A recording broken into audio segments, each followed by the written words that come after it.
Hello friends, welcome to my YouTube channel. आज हम देखेंगे जालोर का चौहान वंश। चलो शुरू करते हैं। प्रश्न 1, जालोर के चौहान वंश का संस्थापक किसे माना जाता है? कीर्तिपाल चौहान, उदय सिंह, समर सिंह या अल्हड़?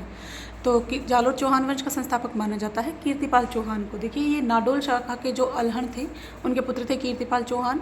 इन्होंने नागभट्ट फर्स्ट के द्वारा बनाया गया जो जालोर का किला था उस पर इसने अधिकार कर लिया, ठीक है। और यहाँ जालोर के चौहान वंश की इसने स्थापना करी। उसके बाद में इसका पुत्र आता है समर सिंह। समर सिंह ने अपनी पुत्री लीला देवी का विवाह भीम सिंह सेकंड से, चालुक्य शासक भीम सेकंड था, उसके साथ में किया। उसके बाद में आ जाता है हमारा उदय सिंह। देखो, उदय सिंह ने ये जो चौहान वंश का सर्वाधिक शक्तिशाली शासक माना जाता था। इसके समय में दिल्ली के सुल्तान थे इल्तुतमिश और नसरुद्दीन महमूद। दोनों ने जालोर पर आक्रमण किया, लेकिन दोनों को इसने असफल कर दिया, ठीक है।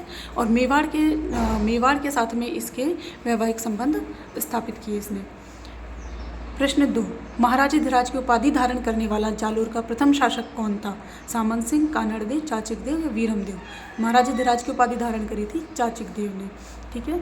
अब इसके बाद में हम देखते हैं सामंत सिंह को। सामंत सिंह कानड़देव के पिता थे और इनके समय में जलालुद्दीन खिलजी दिल्ली का सुल्तान था, ठीक है। इन्होंने अपने पुत्र के पक्ष में, कानड़देव के पक्ष में अपनी गद्दी का त्याग कर दिया।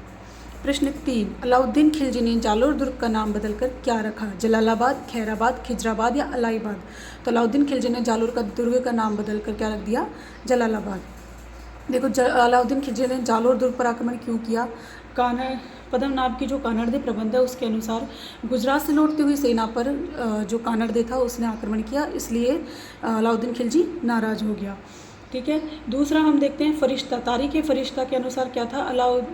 कि आरंभ में तो है ना, जो अलाउद्दीन खिलजी ने अलाउद्दीन खिलजी की अधीनता स्वीकार कर ली थी कानड़देव ने, लेकिन बाद में अलाउद्दीन खिलजी ने जब इसको चुनौती दी तो ये उस चुनौती को सहन नहीं कर सका और इसने इस चुनौती को स्वीकार कर लिया, ठीक है। देखो, अलाउद्दीन खिलजी ने इससे पहले सिवाना दुर्ग पर आक्रमण किया। वहाँ का शासक था शीतलदेव, ठीक है। शीतलदेव जो था उस पर आक्रमण किया कमलुद्दीन गुर्ग ने। अलाउद्दीन खिलजी का सेनापति था। इसने तो वहाँ पे कमलुद्दीन गुर्ग के नेतृत्व में सिवाना पर आक्रमण किया, लेकिन वहाँ था भावले सरदार का विश्वासघात के कारण शीतलदेव हार गया और रानी मैनादेवी ने वहाँ पर जौहर का नेतृत्व किया। इसके बाद में उसने यहाँ इसका नाम बदल कर क्या लिख दिया? खैराबाद कर दिया, सिवाना का नाम बदलकर। उसके बाद में इसने 1311 में जालोर पर आक्रमण किया अलाउद्दीन खिलजी ने, और भावले सरदार बीका के विश्वासघात के कारण जालोर दुर्ग पर भी इसने अपना कब्जा कर लिया। अलाउद्दीन खिलजी ने जालोर दुर्ग को भी जीत लिया और जालोर दुर्ग का नाम बदलकर क्या कर दिया? जलालाबाद, ठीक है।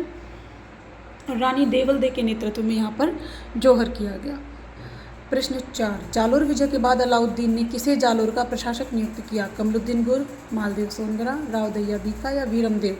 तो जालोर विजय के बाद में वहाँ का प्रशासक मालदेव सोनगरा को नियुक्त कर दिया। कमलुद्दीन गुर्ग को सिवाना का प्रशासक नियुक्त किया और मालदेव सोनगरा को जालोर का प्रशासक नियुक्त किया, ठीक है। और जालोर में अलाई मस्जिद का निर्माण भी अलाउद्दीन खिलजी ने करवाया। Thank you for watching. Please like, share और सब्सक्राइब।